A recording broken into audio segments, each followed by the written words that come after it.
तो देखो पहली चीज़ यही है कि जैसे मतलब बोले थे कि जैसे कोई भी अगर सेल डैमेज होता है तो वो रिपेयर ही इसीलिए होता है कहीं ना कहीं क्योंकि ग्रोथ होता है, इसीलिए वो सेल कहीं ना कहीं रिपेयर होता है। उतना नहीं क्योंकि ऐसे ऐसी चीज़ बोलने में कभी कभी मतलब अपना पर्सनल मतलब वो बोलते हैं एक्सपीरियंस वो थोड़ा गलत हो जाता है, लेकिन कहीं ना कहीं कह भी सकते हो कि सेल डैमेज होता है तो वो रिपेयर इसीलिए होता है कहीं कहीं ग्रोथ होता है। सही नहीं है लेकिन कह सकते हो। तो छोड़ो, दूसरी चीज़ है कि मतलब जैसा कि उसमें थ्योरी के अकॉर्डिंग मतलब जो बॉडी पार्ट ज़्यादा यूज करते हो, जो अंग ज़्यादा इस्तेमाल करते हो, देखो ये सब लिखा है। अब इसमें हर चीज़ को दिखाऊंगा नहीं, बोल दिया वही काफ़ी है। बस लिखा इसीलिए हूँ ताकि जैसे अभी मैं भूल गया था हूँ तो यहाँ से देख के बस बता सकूँ। तो देखो यही है कि जो अंग, रिपीट नहीं करूँगा उसे, ज़्यादा इस्तेमाल करते हो, जो बॉडी पार्ट का काम ज़्यादा करते हो तो वो मजबूत होती है, ये होती जाती है। एग्जाम्पल ले सकते हो किसी का भी, जो मान ज़्यादा ऑब्वियसली मजबूत होती जाती है। और तीसरी चीज़ ये है कि जैसे नेचर का थ्योरी दिया था तो इसमें एक एक्सपेरिमेंट था, उसमें हुआ क्या था कि एक केस में जो है मतलब चूहों को केस में उन चूहों को जो है गर्म जगह पे रखा गया 30 से 32 डिग्री सेल्सियस में, और एक केस में ठंडे जगह पे रखा गया 15 से 20 डिग्री सेल्सियस में। तो जो गर्म वाले इलाके में एक्सपेरिमेंट करने के लिए रखा गया तो उनका क्या था कि जो पिन्ना था जिसमें सर से एयर एक्सहेल करने की जो कैपेसिटी होता है उसे बोलते हैं कि किसे बोलते हैं, बस वही है कि एयर की इनहेल करने की कैपेसिटी वाले को बोलते हैं, किसी की वही है कि एयर से मतलब सार रखने की कैपेसिटी पता नहीं किसको पिन्ना बोलते हैं। तो वो ज़्यादा बड़ा था इन कंपेरिजन ऑफ जिसमें ठंडे जगह पे चूहों को रखा गया। उनका पिन्ना जो है वो छोटा था एयर वाला, और जो है गर्म इलाके वालों में जो है पूँछ भी बड़ा था और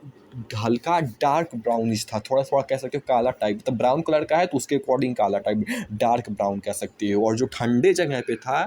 उनका लाइट ब्राउन था, यानी कि कम काला काला कम मतलब उसके अकॉर्डिंग लाइट ब्राउन, और जो उनकी पूँछ भी छोटी थी। तो ये यही है कि जिस नेचर में जिस एक्सपेरिमेंट्स तो करता है, देखो ये ऑन स्पॉट, अब पहले उतना नहीं कि क्या इसका कंक्लूजन था, लेकिन अभी बनाया हूँ, हो सकता है सही हो सकता है गलत हो, बस यही कह रहा था कि कंक्लूजन सोचो अभी बना लीजिए आप, क्या बेहतरीन चीज़ है। जो छोड़ो, मतलब यही है कि मतलब नेचर का, इन्वायरमेंट का डायरेक्ट इफेक्ट और बहुत इम्पॉर्टेंट इफेक्ट पड़ता है इवोल्यूशन पे।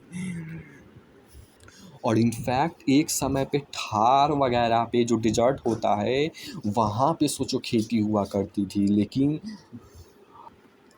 तो वो जो है मतलब सोचो थार एक ज़माने पे जब पहले इवोल्यूशन मतलब शुरू में मतलब थार वगैरह पे खेती हुआ करती थी, फिर जैसे जैसे चीज़ें ख़राब, छोड़ो, तो जो मैं बोल रहा था कि मतलब कि अगली चीज़ ये कि जैसे कि वही चीज़ है कि जैसे जो ठंडे इलाके में जीव रहते थे उनका स्किन जो है पतला था, कि वो पता नहीं वो श्योर नहीं है, मतलब उनकी जो जो चमड़ी होती थी वो मोटी होती थी, फैट की वजह से उनकी चमड़ी मोटी होती थी जो ठंडे इलाके में रहते थे। जैसे कि नहीं, जैसे कि नहीं, जो यानी कि गर्म इलाके में रखते थे, जैसे भालू पता नहीं गर्म में रहता था कि नहीं पता नहीं, तो उसका कम मतलब था, कम मोटी चमड़ी थी, क्योंकि शायद से क्योंकि लिखा नहीं है, तो वो गर्म इलाके में क्योंकि रहता था। तो ये चीज़ हो गई। ठंडे इलाके में जो रहते थे उनकी चमड़ी मोटी होती थी क्योंकि फैट ज़्यादा होता था। अब देखो लैमार्क का थ्योरी, जो कि गलत है लेकिन फिर भी देखो ओ कि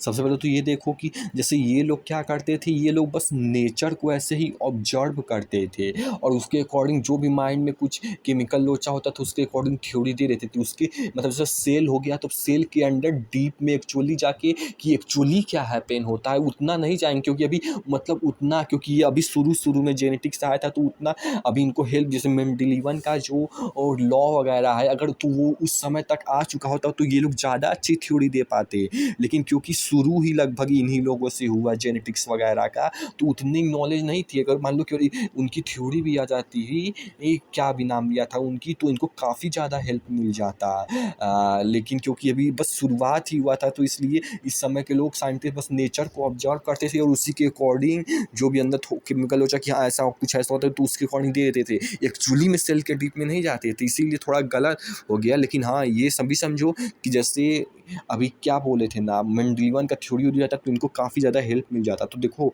इनका थ्योरी जो है इन्वायरमेंट पे बेस है कि किस पे, लेकिन मतलब इनका थ्योरी शॉर्ट में बोला जाए तो यही है कि जैसे मतलब एकदम ही सिंपल एग्जांपल देता हूँ कि जैसे मान लो कि कोई मतलब अपना कान छिदवाता है, तो वो अगर छिदवा दिया तो वो जो है अब अगले जनरेशन में भी ट्रांसफ़र होगा। एक बार छिदवा दिया तो अगले जनरेशन में भी छिदा हुआ ही कान से पैदा होगा। नहीं, ये गलत है, लेकिन मतलब थ्योरी यही थी। जैसे हम लोग कोई मसल बिल्ड किया तो इनके अकॉर्डिंग अब अगले जनरेशन में भी मसल वाला ही पैदा होगा। बस कहने का मतलब यही है कि मान लो कि एक जनरेशन में कुछ भी हुआ, कान छिदवाया, नाक छिदवाया, तो कुछ भी एनी चीज़ एक्स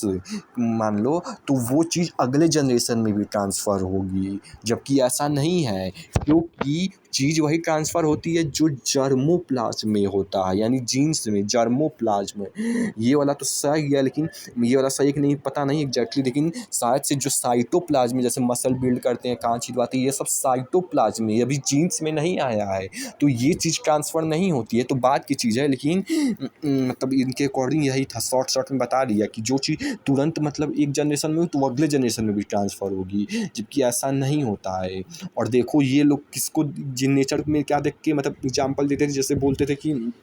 यही मतलब जिराफ था तो उनका गर्दन धीरे धीरे बड़ा होता गया। सबसे पहले तो वो मतलब गाय वो की तरह मतलब छोटे छोटे प्लांट पौधे जो घास फूस होते हैं इसको खाते थे, लेकिन जैसे जैसे क्योंकि जैसे ही भी कोई डिस्ट्रक्शन होता है, कोई मतलब होगा, सबसे पहले छोटे पौधों पे इफेक्ट पड़ता है, क्योंकि मान लो कि अगर एसिड रेन हुआ तो सबसे पहले छोटे पौधों पे पड़ेगा, बड़े पौधे तो रजिस्ट ज़्यादा कर जाते हैं क्योंकि बड़े हैं वो छोटे, तो इसीलिए धीरे धीरे पहले इसीलिए जो है